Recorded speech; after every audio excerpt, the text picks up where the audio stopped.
சந்திரகுலத்து வேந்தரா அவர் பேரும் பீமனா ஆமா அவர் பெரிய சிவன் பக்தருங்க. அவர் சிவனை பூஜையில இந்த மலரெல்லாம் இந்த கைலங்கிரி மலை குவியலா வந்து கொட்டிக்கிட்டே இருக்குது.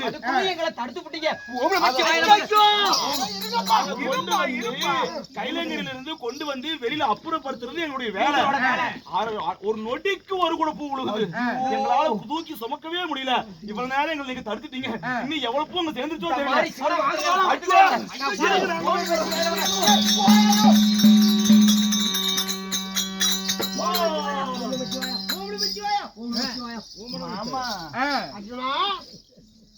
இந்த உலகிலேயே நான் தான் சிவன் பக்தன் அப்படின்னு தோல் தட்டிக்கிட்டு இருந்தேன் மாமா. வல்லவனுக்கு வல்லவன் வையகத்தில் கோடான கோடி என்று சொல்லுவது போல ஏமாமா எங்க அண்ணன் சிவபக்தன் அப்படிதான் சொல்றாங்க. அவன் செய்யக்கூடிய பூசை சிவபூஜை செய்யக்கூடியது இங்க வந்து மலை பருவதம் போல கொண்டாந்து பூ குவியுதா. அதுல ஆயிரக்கணக்கான பேர் அள்ளி கொட்டுறாங்க. அப்பவும் முடியலையா ஏமாமா அவன் சாமி கும்பிடுறதாவது ஒண்ணாவது. அவன் தண்ணி வார்த்தையா நான் பார்த்ததில்ல. வனத்துல பாப்போம் பக்கத்துல வந்து படுத்தா ஒரே கவிசி அடிக்கும். அண்ணா போய் தூரப்படு அப்படின்னு சொல்லுவோம். அவர் வந்து சிவபக்தனா என்னால நம்ப முடியல. பீமனை பத்தி நீயும் சரி ஊர் உலகமும் சரி தெரிஞ்சுக்கிட்டது அவ்வளவுதான். பீமன் எப்படிப்பட்டவன் தெரியுமா? அவன் 12 வருஷத்துக்கு ஒரு தடவை தான் தண்ணி குளிச்சுக்குவான்.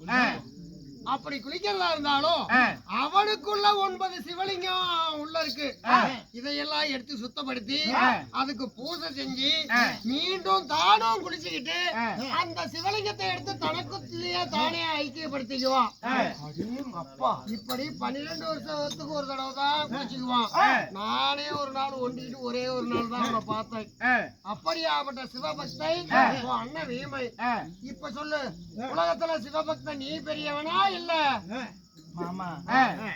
கடவுளை பூசிப்பதற்கு தண்ணி வார்க்கணும், அஞ்சனையும் கூட்டணும், இப்படி காலை மேலையும் வேற ஆடைகளை உளுத்தணும் அப்படிங்கறதெல்லாம் இல்ல.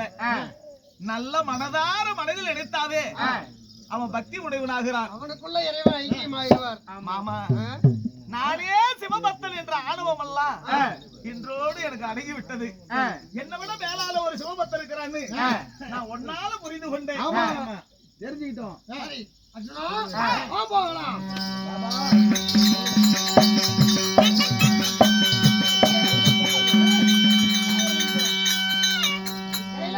முதல் மாசப்படியில சிவலிங்கம் நீ வச்ச மலரெல்லாம் அடையாளம் தவறாம இருக்குதான்னு பாத்துக்க. நான் வைத்த அடையாளங்கள் எல்லாமே சிவனுடைய அங்கத்தில் அப்படி அப்படியே இருக்கிறது. இன்றுதான் எனக்கு புரிகிறது. ஆயனும் அர்ஜுனனும் சிவனும் ஒண்ணு, இது அறியாத வாயில மண்ணு அப்படின்னு சொல்லி கேள்விப்பட்டிருக்கிறேன். நான் இன்னைக்கு தான் புரிந்து கொண்டேன். உன்னை தவறாக நிந்தித்து பேசியிருந்தா என்ன மன்னித்து விடுங்கள் மாமா. அர்ஜுனா இதை நீ புரிஞ்சுக்கிறதுக்காக தான் இந்த வழியா உன்னை கூட்டிட்டு வந்த. தேவகணங்கள்லாம் பூ கூட சுமக்கிற வழியா. சரி அர்ஜுனா நாம கைலங்கிரிக்கு வந்துட்டோம். என்னதான் நாம இருவர்களும் உடலும் நிழலும் போல இருந்தாலும் நாம வந்திருக்கிறது தேவர்கள் இருக்கக்கூடிய இடத்துக்கு. தேவர்களா 1000 ரகசியம் பேசுவாங்க. அதனால நீ என்ன செய்யற, கொஞ்ச நேரம் இந்த வாசப்படியில உட்கார்ந்துரு. சிவபெருமானை சந்தித்து நாம வந்த விஷயத்தை சொல்லி அவருடைய அனுமதி கிடைத்த பிறகு உன்னை உள்ள கூட்டிட்டு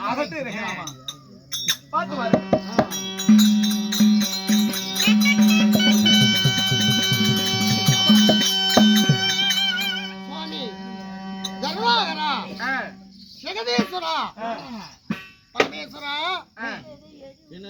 அன்று பழைய பொருளாக உன்னிடம் என்னுடைய சக்கராயுதத்தை வச்சுட்டு என் தங்கைக்காக குழந்தை வர வாங்கிட்டு போனேன். அந்த சக்கராயுதத்தை திரும்பி பெறவே வந்திருக்கேன் சுவாமி. அப்படியா? ஆமா. அந்த சக்கராயுதத்தை கொடுத்து பெற்றுக் கொள்ளுங்கள். அது மட்டும் போதாது சுவாமி. நாளை 14வது நாள் சண்டையில அர்ஜுனன் தன்னுடைய எதிரியை மடித்து சபதத்தை முடிக்கணும். அப்படி முடிச்சாதான் அவன் உயிரோடு இருப்பான். அவன் உயிரோடு இருந்தாதான் நான் பாரத போர் முடிக்க முடியும். அதனால அந்த பாரதபோர்ல நாளை 14வது நாள் சண்டையில அர்ஜுனுடைய எதிரியை மடிப்பாக்கான ஆயுதமும் தந்தருள வேண்டும் சுவாமி. அப்படியா? ஆமா வைத்துரா, அப்படிப்பட்ட அஸ்திரம் உங்களுக்கு வேண்டுமே. ஆனா நம்முடைய கைலங்கிரியில ஈசானி மூலை இருக்கிறது. அந்த மூலையில ஒரு தேவ தடாகம் இருக்கும். அந்த தடாகத்திலே குதித்தானா அதுல ஒரு நாக சர்ப்பமாகப்பட்ட வரும். அந்த நாக சர்ப்பத்திலிருந்து அதன் மூக்கின் துவாரத்தின் வழியாக ஒரு பொதிகை அஸ்திரம் என்று சொல்லக்கூடிய ஒரு அஸ்திரம் வரும். அஸ்திரம் இருந்தா அந்த 2 அஸ்திரங்களை வைத்து நீங்க எதிராளி நாளை கொல்லலாம் அப்பா. சுவாமி அது மட்டும் போதாது. இப்பொழுது உத்தரகுமார்த்தி அபியனுடைய மனைவி உத்தரகுமார்த்தி கர்ப்பமா இருக்கா. நாளை அந்த பெண்ணின் வயிற்றில பிறக்கக்கூடிய குழந்தைய ஊர் உலகம் இது விதவை பெற்ற குழந்தை என்று நிந்திக்குமா, அல்லது பாண்டவருக்கு பிறகு அது பட்டத்துக்குரிய பிள்ளையா, இதை பரிசோதிப்பதற்காக இதோ வெங்கலக்கு நீல மஞ்சள் நீர் கலக்கி பத்திரி திரௌபதி அம்மா கொடுத்து அனுப்பியிருக்காங்க. இதையும் அறிந்து தேவர்கள் இந்த ரகசியத்தை சொல்ல வேண்டும் ஐயனே. அப்படியா? ஆமா. ஒரு அரை மணி நேரம் காத்திருங்க. நான் தேவர்களோடு விவாதித்து விட்டு பிறகு என்னவென்று சொல்கிறேன். நான் தேவர்களை நீங்க கொடுத்த இந்த சிசுவை பரிசோதித்து பார்த்தோம். பரிசோதித்து பார்க்கும் பொழுது இந்த சிசுவாகப்பட்டது இந்த நாளை இந்த சந்திரபுரத்துல விதவை பெற்ற குழந்தைன்னு யாருமே ஏசவோ பேசவோ மாட்டாங்கப்பா. இது பட்டத்துக்குரிய பாலகனாக என்றுதான் சொல்லி தேவரெல்லாம் முடிவு செய்திருக்கிறோம். அதனால இந்த குழந்தையால் எந்த ஒரு ஆபத்தும் உங்களுக்கு வராது, பயிரும் வராது. அதனால இந்த குழந்தைக்கு தேவர்கள் அனைவற்று பேர்களுமே இந்த சிசுவை இப்பொழுதே கருவிலேயே பரிசோதித்த காரணத்தினால இந்த சிசுவுக்கு பரிசுத்து என்று பெயர் வையுங்கள், பெற்றுக் கொள்ளுங்க.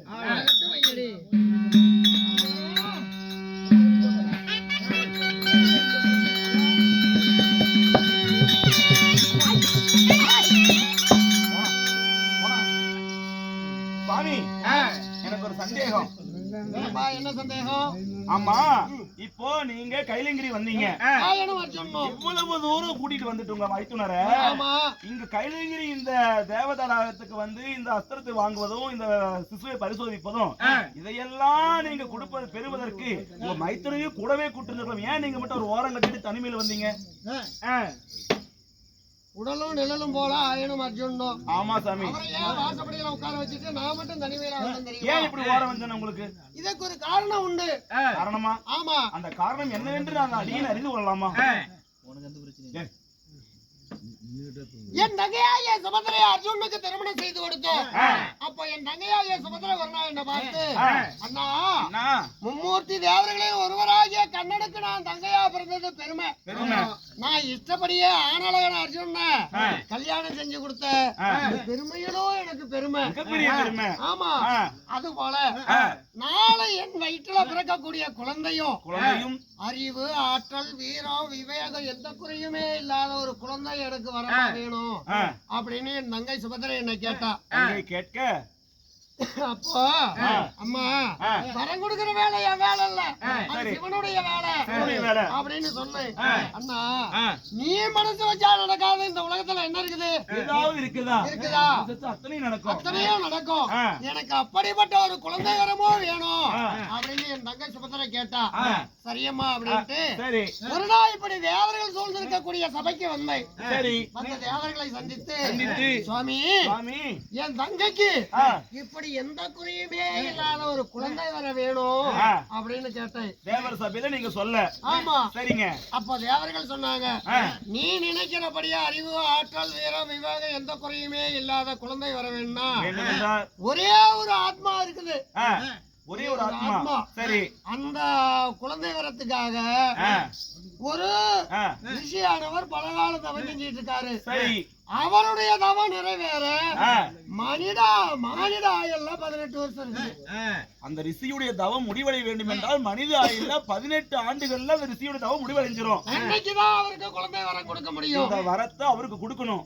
சரிங்க. அதுவரை வேண்டாம் உன் தங்கச்சிக்கு இந்த குழந்தை வரத்தை வாங்கிக்க அப்படின்னு கேட்டாங்க. 18 ஆண்டுகளுக்கு மட்டுமே வரும். ஆமா. சரிங்க. ஆமா. என் தங்கச்சி அறிவு, ஆற்றல், வீரம், விவேகம் இதையெல்லாம் கேட்டால தவிர ஆயுளை பத்தி கேட்கவே இல்ல. கேட்கல. அப்படி என்று சரி அதையே குழந்தை வரமா கொடுங்க அப்படின்னு கேட்டேன். கொடுத்தாங்களா? கொடுக்கல. ஏங்க என்னங்க ஆச்சு? கடவுள் உங்களுக்கே கொடுக்கலையா?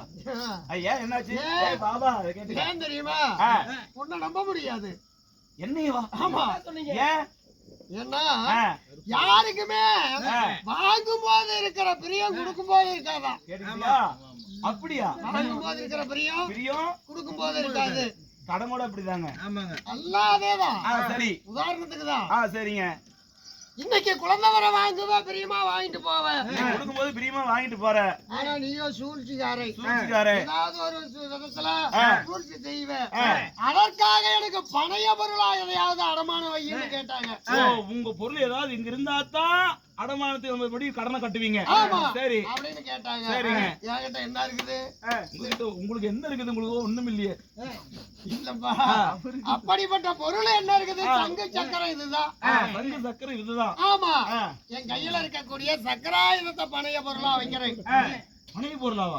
சக்கரை இருக்கியா? ஆமா, சரி வைக்கிறேன். அந்த 18 ஆயுதம் முடிந்த பிறகு அந்த ஆத்மா வந்து உங்களிடம் சேர்ந்த பிறகு அதை எனக்கு கொடுத்தா போதும் அப்படின்னு என்னுடைய சக்கராயுதத்தை பணைய பொருளா என்று தேவர் வருஷம் ஒப்படைச்சேன். என் தங்கச்சியை குழந்தை வர வாங்கிட்டு போனேன். ஒரு சந்தேகம். என்ன?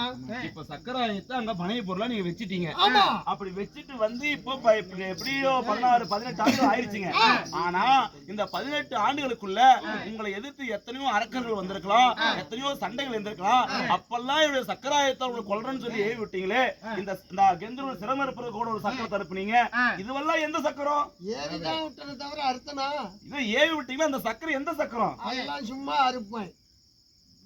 தம்பியா? அப்ப அங்க அடமானம் வச்சதுதான் ஒரிஜினலா? சக்கரம் தேவர் வசம் இருந்தது. இதை வச்சுக்கிட்டே நீங்க தெரியாம திருட்டு வேலை பண்ணிருக்கீங்க பாத்தீங்களா சாமி? ஆமா. அதனால நேற்று 13வது நாள் யுத்தத்துல விமன்னம் அடிச்சிட்டான். அவனுடைய ஆத்மா தேவர்பதி வந்து சேர்ந்துருச்சு. அதனால் இந்த சக்கராயுதத்தை தேவரிடமிருந்து பெற்று போனாதான் நாளை 14வது நாள் யுத்தத்தை பாண்டவர் ஜெயப்பட முடியும். அர்ஜுன உயிரையும் நான் காப்பாற்ற முடியும். அப்படி காப்பாத்தினாதான் பாரத போரையும் முடிக்க முடியும். அதான் இதுக்கெல்லாம் அர்ஜுன கூட கூட்டிட்டு வந்தா என்ன நம்புவானா? சாமியே சரியான திருட்டாளு நினைச்சுவா. நம்ம மாமன்னு கும்பிடவே மாட்டாங்க. அதனாலதான் உண்மை ரகசியம் எல்லாம் அர்ஜுனுக்கு தெரியக்கூடாது. அதுக்காக வாசப்படியிலே உட்கார வச்சுட்டு வந்தேன். உண்மையான சக்கரம் இப்பதான் நீண்ட நாளைக்கு பிறகு என் கைக்கு வந்திருக்குது. சாமி உங்களை நம்பி நாங்க 15 பேர் குத்துக்கு வர்றோம். இப்படி எங்கயாவது கொண்டு போய் எங்களை செக்க வச்சுட்டு போயிடாதீங்க. வைக்கிறதா சாமி சரி புறப்பட்டு போய் வரலாம்.